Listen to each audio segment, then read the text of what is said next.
Early on, I had different levels of coaching.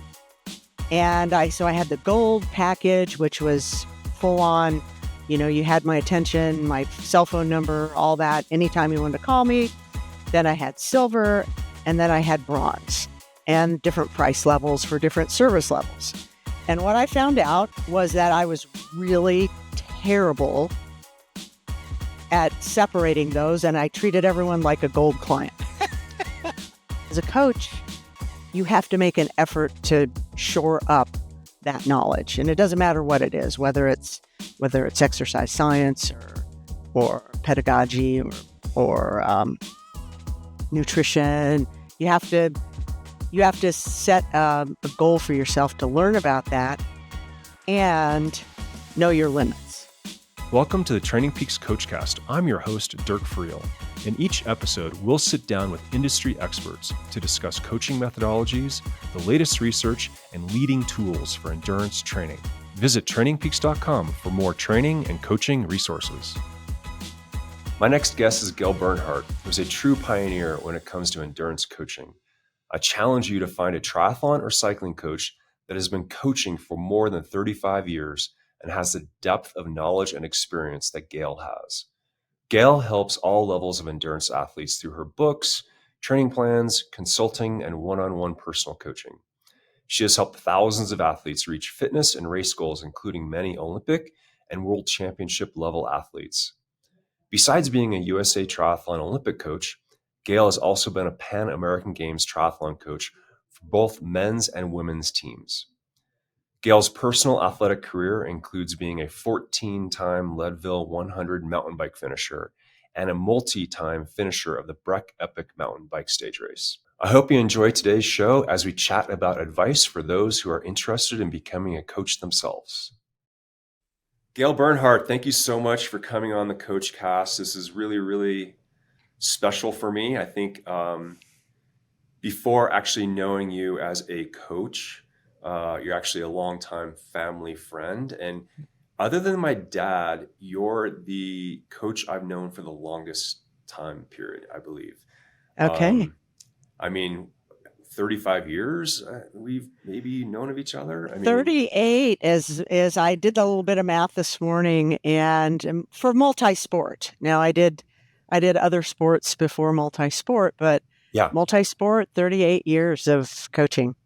And I knew you like somewhat before that. I mean, you were at Kodak in the 80s, and my mom was working at Kodak, and I think we knew you. I mean, you've kind of been coaching, through your swim coaching or ski, instructor coaching, but prior to like formal triathlon cycling coaching, kind of knew you as a family friend as well. Yeah, I'm trying to remember what year I met your mom, but yeah, we worked together in industry, Eastman Kodak, when it was a powerhouse manufacturing site in the U.S. And that, which is a nice part of the story too.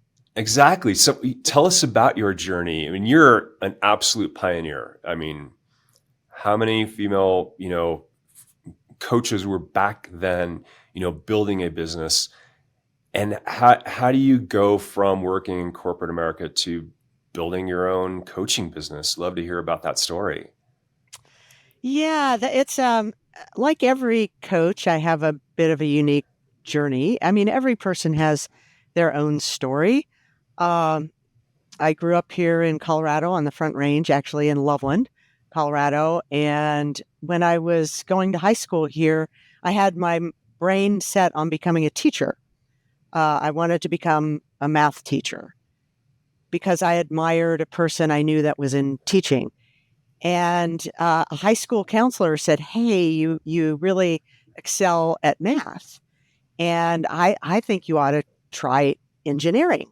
And I said, "I don't even know what that is." And shortening that story, I went to Colorado State University and got a degree in mechanical engineering. And during that journey, I still was very interested in the human body and how the body works. And I still had that pull to be in sport, because up to that point, up to my engineering degree, I had been a swim coach and a and a swim instructor, and I'd worked in the alpine ski industry. And so I found a great amount of reward in helping others succeed. It was just super fun to me. So I thought, well, is there a way that I can still, and I was fascinated by the human body. I mean, it is such a miraculous piece of equipment. It's amazing. So I ended up trying to specialize in biomedical engineering at the time, like artificial hearts and kidneys. And back in the 80s, there in northern Colorado, there weren't really any job opportunities in the biomedical field. So I thought, well, I'll look at manufacturing industry. And that's how I ended up at Eastman Kodak, because they were 18 miles from my house, and I could still use my engineering degree. And so along that path, I still wanted to be active, be in fitness in the human body. So I started teaching aerobics. And one of the reasons that the swimming, the aerobics, and the ski instructing, I think, is important is because it taught me pedagogy. I mean, the theory behind teaching and shaping behavior and helping get people along a gradual path and reinforcing that path to get them to where they want to be, which is a necessary and fascinating aspect of coaching. Anybody can hand someone a pre-built training plan based on physiology, but actually working with people and helping shape their behaviors to get what they want was also super fascinating to me. And so I started doing triathlon back in 1986, and there was no information about training plans. I literally looked for a book like Marathon Training that people used back then, and there really wasn't anything. So I thought, well, I'll just cobble together my own thing and do this sprint triathlon. And I hadn't done any multi-sport up to that point. I'd obviously been a swimmer, quit swimming for about 6 years, came back to swimming to do the event. And I did that sprint event and I was hooked. I was like, oh my gosh, this is so much fun.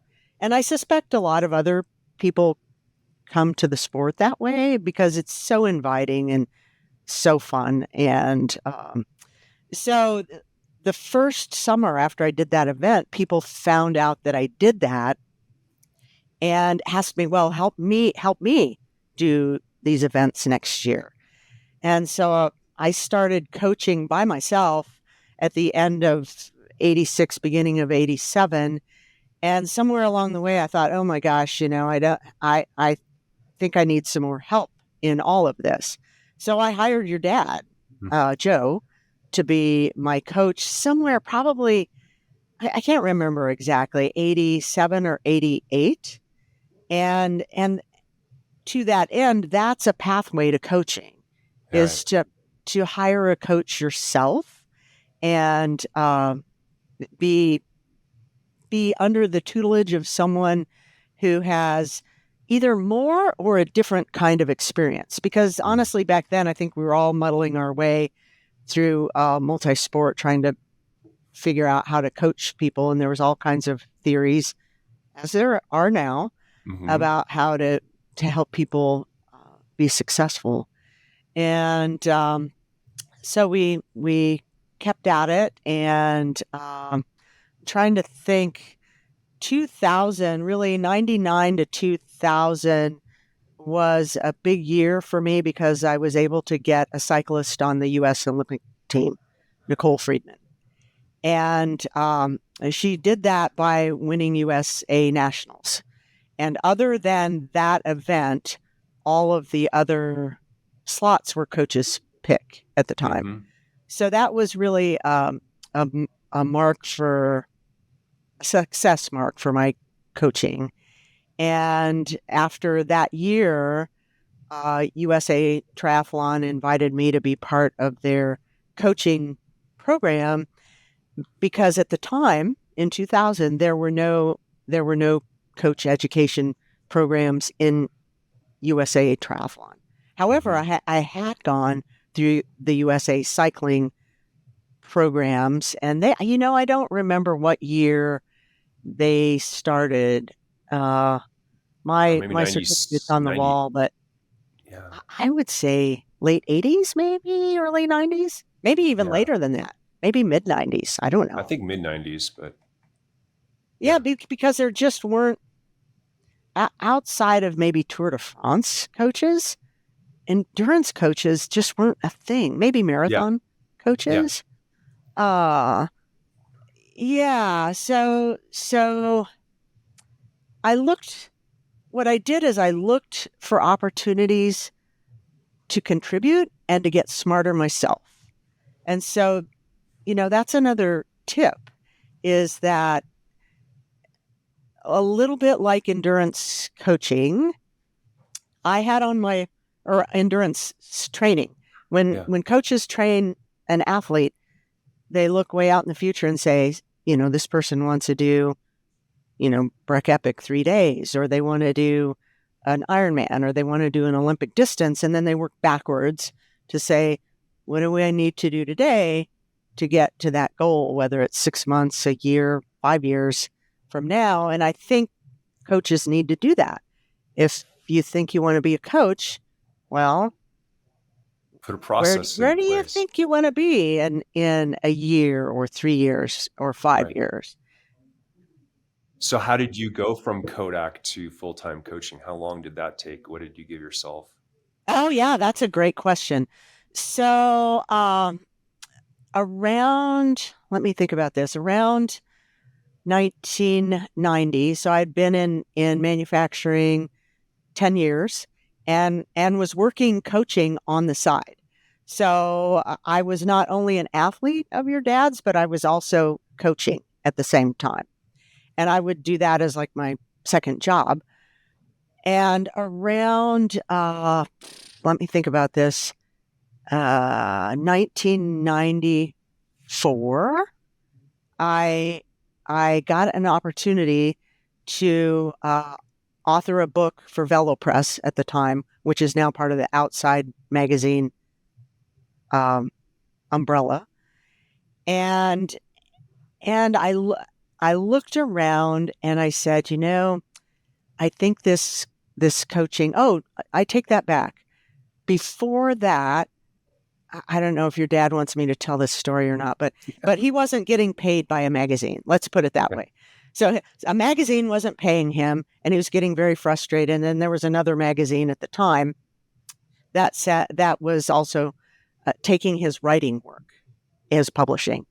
And he said, Gale, he said, these guys are driving me nuts. They're not paying me. I can give them your name. You can agree to write for them, but know that you might not get paid for it. And so I thought, yeah, seems like an opportunity to me. So he started writing for the other magazine, and I started writing for Triathlete magazine. People figure that out. And I can't even tell you how many hours I spent on that first column because I wanted it right. Yeah. And the first column I wrote was how to go from a single sport to a duathlon, which was, I think it was called Biathlon actually at the time. And so I delivered the goods and I delivered on time. And they kept asking me back month after month after month.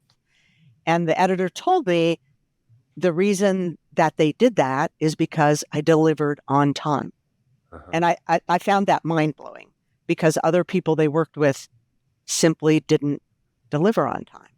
Right. So, people out there, when you make a commitment or someone asks you to do something and you agree to a date, the least you can do is deliver on time. But I was blown away at how many people didn't get opportunities because they simply didn't deliver on time. Yeah. And so that writing opportunity led to more book writing opportunities, which was also, those things were part of my long-term goals. Back in 1990, and I still have it back here, I wrote goals down and I wrote become an Olympic coach. I had no association with any high-level athletes, no association with the federations, none of that. And I also write a book. Had no idea how I was going to make that happen. But I think if coaches set those goals out there, Mm-hmm. then it's more solid in your brain when opportunities come up to say, yes, I want to take that, or no, I don't want to take that. And it helps you get where you want to go. Yeah. So you definitely took the pathway of athlete, mentor, coach.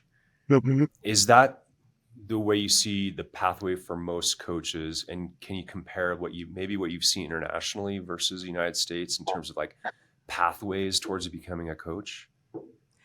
I think certainly there is the elite, not elite, but the higher education route. People that go to college to specifically learn about physiology and human performance. And, I'm trying to think if I know anyone well enough to speak to their history about how they went from that. I suspect all of us are athletes anyway. We've all come from sport, and we've all had some coaching experience, whether it is in a one-on-one situation or team situations. So I think people that become a coach have had some exposure to coaching, but the people that go with the hardcore education part may end up starting with physiology labs and working in labs and working with athletes. Now that I think about it, I know at least one person who went from college to working at the lab at the U.S. Olympic Training Center and doing athlete testing, and then started going a little bit into more training plan planning, and then keeping that testing a key component. So is what we're doing working? So we're going to test, we're going to apply these training principles, and then we'll test again. Yeah. And certainly there's markers along the way that let you know if you're heading in the right direction.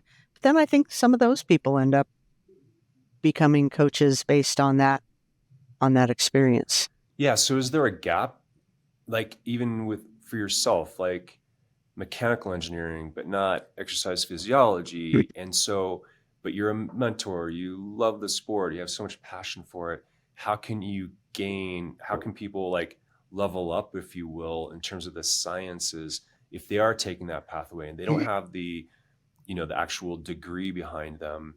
What was your experience? How do you see yourself gaining that knowledge, and what are sources that you leveraged? Well, that's a great question. I was afraid to become a coach because I thought, oh my gosh, I don't have this official degree. I mean, I had some background on the workings of the human body, but I made up in my head that all these successful coaches had advanced degrees. And the very first coaching symposium that I went to for USA Cycling, I met all of these coaches that I admired. And very few of them had, at that time, had exercise physiology degrees or degrees related to exercise science, yet they were highly successful coaches. Right. And so that fueled the fire in me. I was like, okay, well, I can go out and take coursework in exercise physiology. And I did make that. I knew that was not necessarily my strong suit. So I took every opportunity I could to learn about exercise science and exercise physiology. And actually back then I requested through Colorado State, so this would have been probably 1990, to see if I could earn a degree remotely through CSU for exercise science. And they were like, yeah, no, we don't do that. You have to show up here and all that. Right. Which I was probably just a little bit ahead of my time, because you can You can Yeah. easily do that now. You can do Yeah. coursework remotely. And so I think whatever your uh, weak spot is, if you want to call it that, as a coach, you have to make an effort to shore up that knowledge. And it doesn't matter what it is, whether it's exercise science or pedagogy or nutrition. You have to set a goal for yourself to learn about that and know your limits. Yeah. When there was a limit for me for all the knowledge, doesn't matter what category, I knew when to say, "Hey, I don't know about this," and let me either try to find it for you, or I wasn't afraid to send people to another coach if I Yeah. thought another coach would be better for them. So my goal was always the betterment of the athlete and what I thought would work for them better, Yeah. rather than trying to hold on to them for forever. It's like, well, this Yeah. person might be a better help, or let's consult this person to try to help you out. Right. So if you're weak in nutrition, for example, suggesting getting a registered dietitian, sports nutritionist on board that you as a coach could also learn from and help the athlete out. So surrounding the athlete with experts, have you done that, or strength training, et cetera? Oh, absolutely. I had my own network of people that I would use to consult. They were kind of like my go-to people Right. for different categories of help. So nutrition, I used a local nutritionist that worked at the hospital, but her sons were competitive swimmers. And now there's a wide variety of nutritional opinions. And I think it's always good to expose yourself to the other side, no matter Right. what your belief system is, whether you're high fat, low carb, or high carb, or whatever your foundation belief for you is, that may not work for this person's physiology. Right. And I think that's honestly one of the blind spots for athletes going to become a coach, is assuming that what worked for them is going to work Right. for everyone else. I was going to That's ask you just, that next. Like yeah. that, you have to be aware of that. If you are going from athlete mentor to coach, are you only coaching through your own experience? And not every athlete is like you, right? So how do you broaden that knowledge base of other coaching philosophies or communications skills?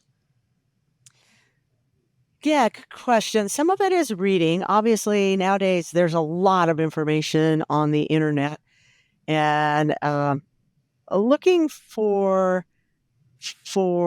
reputable people that you can trust and who do offer different venues or thoughts about coaching. So I've always looked at the tour coaches, honestly, and followed what they do. It's obviously much more extreme than we would ever do in multi-sport, but watching that and looking at what the coaches did there, ultra runners, they were the Yeah. first to really do the high fat diet.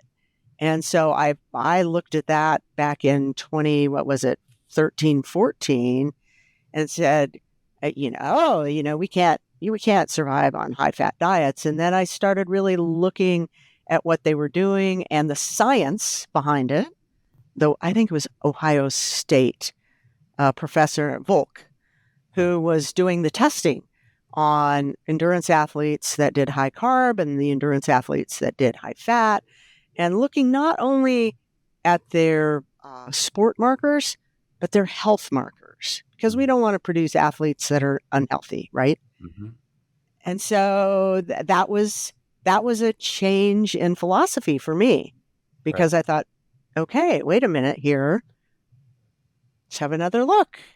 Yeah. Well, I Yeah. think that's another point too. Like Not everybody believes in high fat, not everybody believes in high carb, but it's okay to take a stance and build a coaching business philosophy following Hmm. around something you truly believe in. And that won't attract all athletes, but to have that commitment, to have that, you're kind of building that identity, like your own personal coaching identity, which is different from other coaches. That has to be some benefit when athletes are out there looking.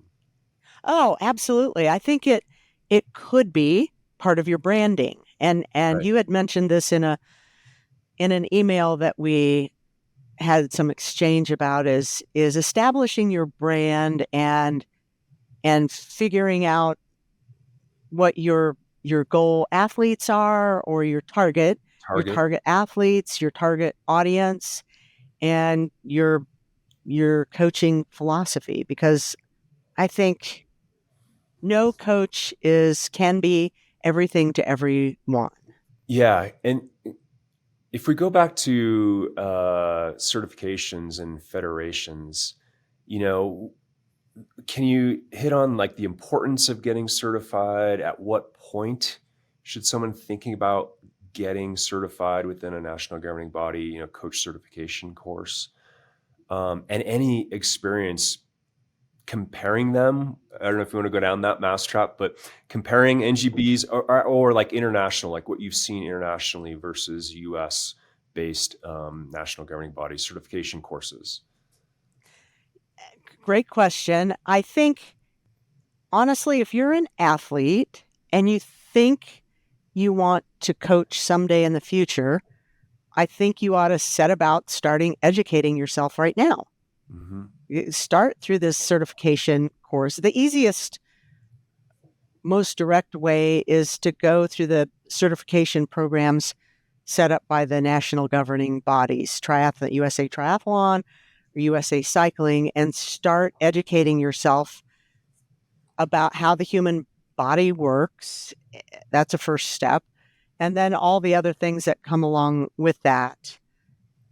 I think those are valuable education programs, and certainly people can seek education outside and beyond that. But I think those are solid first starts. And internationally, I know World Triathlon, which used to be ITU or Right. International Triathlon Union.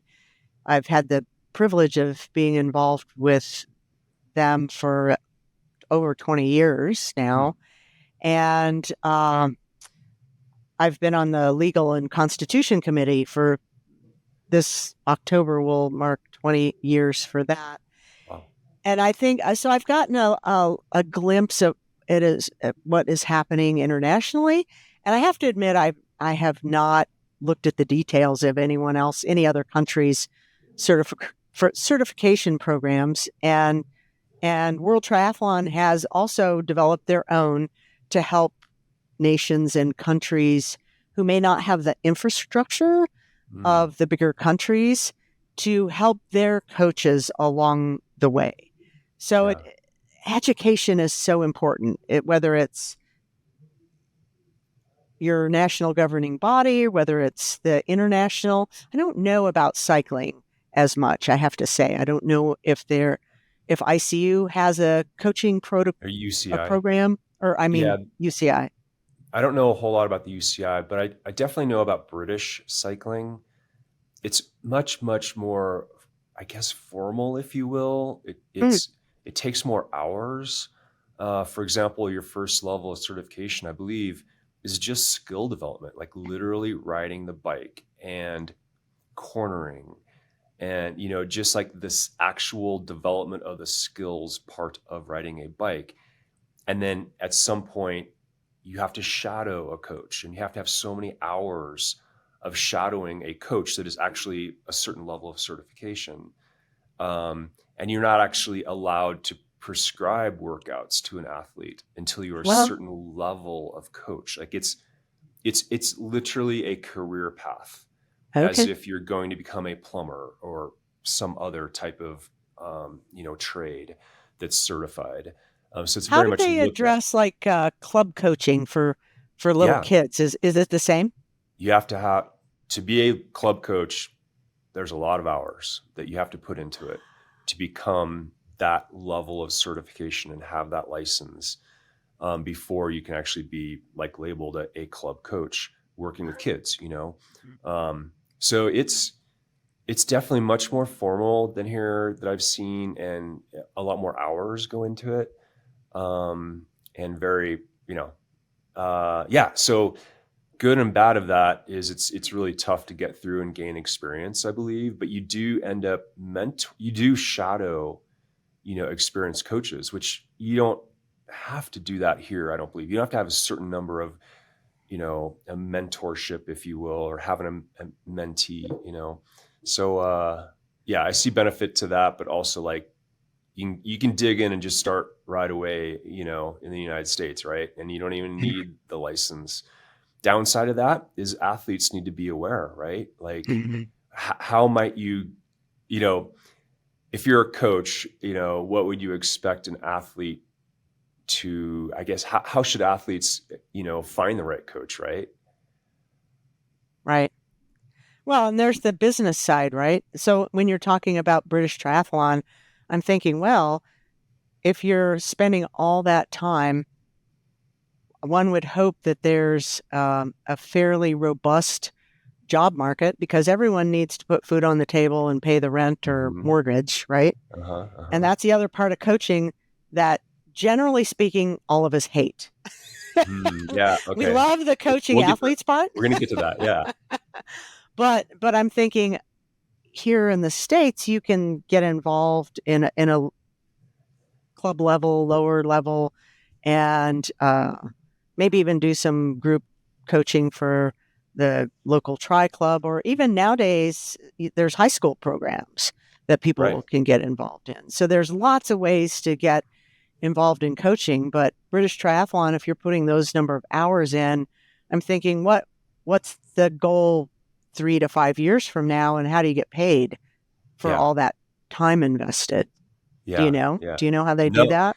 I mean, they do definitely. They have a good market over there for sure. In terms of like the culture of hiring a coach is established. Okay. I kind of feel it's not as established in a country like France, more traditional, if you will. Not as many opportunities there, or at least we haven't seen like a big growth within French coaching, for example. There certainly are for-profit coaching businesses there, but many, many more in Great Britain. Why do you think that is? Like, what do you have any insight on that? Because you've done some coaching. In cycling, I think it's because like there's good and bad of club culture. They have a very deep roots in clubs, not schools. You don't do cycling in school. You join a club, and oftentimes with that club is the free coach. Like I have coaching, I'm part of a club. Like we do Wednesday rides and Sunday rides, and you might get some more what you term coaching outside of that, but you're like, oh, I'm a member of the club. You don't pay for coaching. But then like in the United States, who pays for the coach though? I mean, who pays for that? Oftentimes is very low pay or volunteer, Okay. Okay. But having said like there's a great culture of giving back, back to Yeah. you. You're always a member of that club for your entire life. You know what I mean? Yeah. So it's a different mentality. Whereas here in the United States, we don't have like a good, rich club structure or culture. And so you hire a coach. It's not really being provided to you via a club. You hire a coach. We just are more open to hiring, for coaching here, I believe. So you mentioned like, new coaches don't like the whole business side, if you will. And I mean, you've read, and my dad has advised a lot of new coaches read the book, The E-Myth.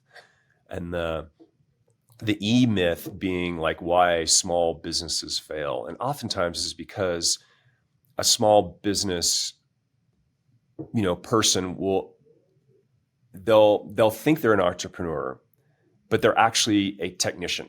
They're the world's best plumber. They know more than their boss about everything plumbing. So therefore they're going to have a better business. So they start a business. But guess what? There's the manager side of things, and there's the entrepreneur, right? And they're all equally important when building a business. You can be the world's best coach and have a very horrible failure of a business, right? So if you are taking that pathway, you are choosing to build your own business, you got to be open-minded about that manager side and the entrepreneur side. You had to go through that. Yeah, I think to your point, I mean, people need to have an honest evaluation.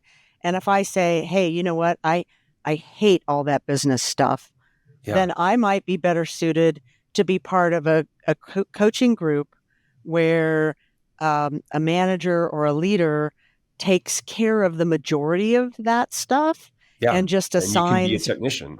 I can be a technician, and there's nothing wrong with that. I mean, Yeah. I think people shouldn't think, oh, well, that's. I think it's great Yeah. because it helps the athletes. It helps the manager help a coaching group succeed. So there's lots of ways to be a great coach, and I think just being honest about what you like and what you don't like, and what you're willing to learn about or do is part of the equation. And maybe it's experience process, right? Like you try this thing, this group coaching, or you try individual coaching, you go, wow, yeah, that's not at all what I thought, and this really stinks. So it's okay and recommended to change lanes if you're Yeah. not in a lane that suits you. Yeah. No, it's also really valuable if you're a new coach to work with an established coaching company, because oftentimes they can be the best source of that education and the group working together as a group of coaches and learning from each other. And you might have every Wednesday, 9 a.m., we have our group meeting, our coach group meeting, and you're sharing ideas and problems that you're having as a support group which is hard to find when you're coaching on your own. So gaining that valuable experience along the way and sharing of knowledge within an established coaching group, and that actually can benefit the athlete as well. It's like you have a problem as a coach you haven't dealt with an athlete, bring it to the coaching group. You can find answers that'll help your athlete. But it can be opposite too. You can have an amazing coach and you don't have to be part of an established business, right? To create your own identity and be new, fresh, like somehow you got something that's like really unique about you and your services. So there's both ways of going about it. Yeah, I think that person, that unique person that you're talking about, has a history that allows them to do that. They've learned those things along the way, how to run a business and be smart about running a business. Yeah. Gordo is a person that comes to mind, Yeah. right? Yeah. He Gordo was, yeah, Gordo Byrne, very entrepreneurial, knew how to run a business, knew how to watch the numbers. He had a business background, he had a financial business background. Yeah. Yeah. So I think it depends on your own history and being able to look at what are my strengths and weaknesses, and what do I do to shore those things up to get to my long-term goal down the road there. How about on the service offerings side? What have you seen through the decades, or what is the current trend? You can go about it as, mass market, low, a lot of athletes, low price point, or premium level services, one-on-one. I'm always here at your beck and call, higher priced, low volume. How have you seen that change over the years or not? Oh, that's a good question. Well, for some maybe shocking background, when I first started coaching, I charged $20 a month. Yeah. For one-on-one coaching. I mean, this was personal coaching where I provided bi-weekly schedules, and I sent them. Sign me up. Yeah. Yeah. So I quickly realized in doing the math that I wasn't going to be able to be a contributor to the household by that sort of business model. Plus, the whole concept of coaching was growing, because back when your dad and I decided to be a coaching business, or there was just the two of us for quite a while. I don't remember how Yeah. long, because it just wasn't a thing to be in endurance coaching. And then that grew along the way. Early on, I had different levels of coaching, and I had the gold package, which was full on. You had my attention, my cell phone number, all that. Anytime you wanted to call me. Then I had silver, and then I had bronze, and different price levels for different service levels. And what I found out was that I was really terrible at separating those, and I treated everyone like a gold client. Yeah. So I was just bad at it. That was not going to work for me, because I couldn't control myself but to treat everyone like a gold athlete. Yeah. So I think if you decide to offer different levels of service, you need a clear delineation for the athlete and for yourself. And for most people who are coaches, it's hard to say, here's my limit. And it's hard to do. At least for me, it was really hard to do. Maybe others are better at that. But. Yeah, definitely a clear, difference between service levels. So it's very obvious to the athlete that that's why I didn't get that response, or we only talk once a month versus every week,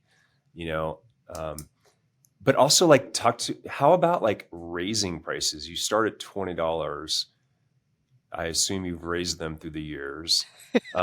You talk to me about waiting, you get full. Do you raise your price then? How do you handle inquiries when you are full? How do you manage that? When you get to that level where you actually are getting full, how do you manage that and balance that with your price point? Well, I think your theory of you get full as a coach and you realize, oh, I'm doing a good job. Word is getting out. People want my service. And do I want to grow more athletes? And for me, I didn't want a huge stable of athletes that I couldn't closely watch. So I knew I wanted a smaller stable of athletes. And I also knew that I did not want to be a manager of a coaching business because I loved working with the athletes. Mm-hmm. That was fun for me. So to that end, I would wait till I was full, and then I would look at what other coaches were charging and say, okay, what do I think I can get?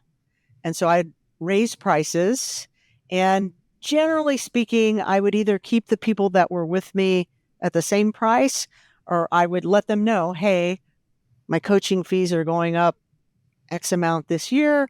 You've been with me a long time. I'll give you a break of X percent. Mm-hmm. Because as most coaches know, once you've worked with someone a while, it's easier to work with that person because you have this huge information base about them. So I just kept increasing prices based on volume of people looking for my service and my accomplishments as a coach. Mm-hmm. If you can help an athlete succeed at whatever races, or be selected to be Pan Am Games coach or Olympic coach, then that demands gets a higher recognition than a club coach. What's your sweet spot in terms of when you're coaching, full-time number of athletes that you felt you could successfully manage?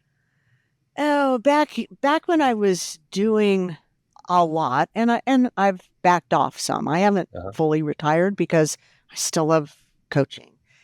I think probably the most one-on-one athletes I took was maybe a dozen. And this goes back to also the business part of coaching. At the time, I thought, okay, well, what happens if I step off the street into a black hole? I'm the only person doing this job, and there goes all my income. And so back in the day, we could actually get paid for writing for magazines and websites and whatever. So I said, okay, well, I'm going to do some coaching. I'm going to do writing for pay. I'm going to do try to get more books published because those are like a residual income. And as Training Peaks grew in uh, in what it was doing, it was really Training Peaks, as you know, was a leader in developing online training plans. Mm-hmm. And so I was the first coach for Training Peaks to provide an online training plan for Army 10 miler Yeah. event. And it was like a testing grounds. And so that was a light bulb that went off in my head. And I said, oh, hey, wait a minute. I can maybe publish training plans and make some income, residual income, like the book industry, off of those training plans. And certainly other coaches have really exploded their business utilizing Training Peaks as a foundation of sorts, and then offering different levels of service. Like, oh, you can buy my training plan, or, we're all going to go as a group to this event. Here's the training plan. We're all following it together. So, wow, what a change that Training Peaks has provided for the industry, for the market, for coaches. Yeah. Well, I think coaches have been very innovative. It was exciting. It's still exciting. There's still more service offerings I'm seeing now. Indoor cycling, we're going to have a winter indoor cycling program, and we can all chat and, get together online or ride together, for example, so it used to be like, see you next spring, now there's great offerings during the winter with the virtual riding platforms, of course, which have grown up. And any thoughts around future trends within coaching, stuff you're seeing now? Where is it going to look drastically different? Any kind of future thoughts around endurance coaching? Well, I think the thing that pops into my mind most immediately is the whole AI concept of coaching. That coaches, will be replaced by artificial intelligence, and athletes just input data, and this AI system spits out the perfect training plan for these people. And I think AI is maybe a step better than just following pre-planned training plans. But still, there's all the nuances that go into being a coach about listening to people's voices. It doesn't matter what they tell me on Training Peaks. Right. When I hear them and they don't sound right to me, I'm like, hey, you sound a little nasally. You think you might be getting a cold. And people won't admit that to an electronic system. You might be able to maybe catch some of that through biomarkers, heart rate or heart rate and power decoupling. But I think you'll never replace the human interaction of what a coach can provide to an athlete. And certainly that may not be everyone's market. They may want to go all AI sort of training, but it kind of reminds me of the art and science of coaching. And I'd love to hear your thoughts on that. But I feel like, yes, decisions by a coach are rooted in science, but you have to apply science to real world life, real world nuances of the individual. So you can't apply it in the pure science way. So therefore, the art comes into play. So it almost feels like 70-30. It's like, yeah, I'm planning mainly with the art form of coaching, but it's based in the science of physiology. Yeah, I would agree. I would agree with that. Well, and you've coached yourself. And so that what people tell you and how they look, if you've done if any coach has done any kind of one-on-one in-person coaching, then you can see all kinds of things just by body language and voice that at this point in time, I don't think artificial intelligence is good enough to pick that up. Yeah. And maybe someday we'll be able to look for all those markers through some sort of sensory input, whether it's items, things that we wear on our wrist or chest that detect subtle changes in blood chemistry that will say, oh, you need to take the day off or whatever. No matter what you think you ought to do or what the power numbers are, your blood chemistry says XYZ, take the day off. I don't know. Well, I also think like the newer you are to the sport, the more you can get great benefits from a training plan by Gale Bernhardt, or an AI suggested training plan for the next 8 weeks. The most important part is consistency and getting out there and just doing it. At some point you hit a plateau because it is static or AI, whatever it might be. And then you need that unlock that a human coach, experienced coach can bring to it and help you get through that plateau. So sort of the better you get, the more the human actually becomes more and more important, to the athlete, because there's a lot of secrets that aren't in the X's and O's of intervals, Right. just your lifestyle. Like, let's just rearrange how you train throughout the day. Let's rearrange your nutrition strategy, throughout the day, your snacks, your pre-bedtime routine. Like, that can unlock a whole new performance level that is not coming from, a generated plan. Right. So it's being able to look at the whole picture of Context, this human who has a job and a family and a life, and they eat a certain way or have certain belief system. And part of being a coach is getting people to expand what is possible.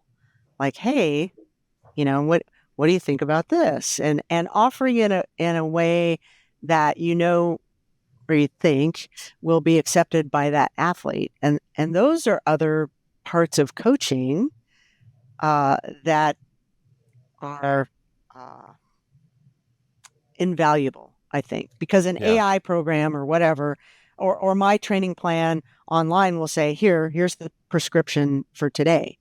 And if there's things going on in your life that you need to take the day off or skip that, then I think the tendency of most people is to overestimate what they're capable of cramming into their life. Right. So they give up sleep and recovery, and you can't do that. Yeah.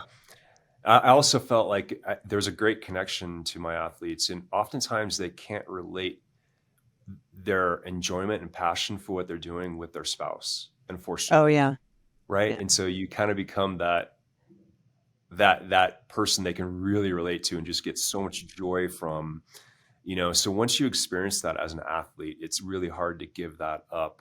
And it's not an AI bot saying good job today. A human coach that gets back to you through a text message and says good job today, totally different inside fuzzy feeling.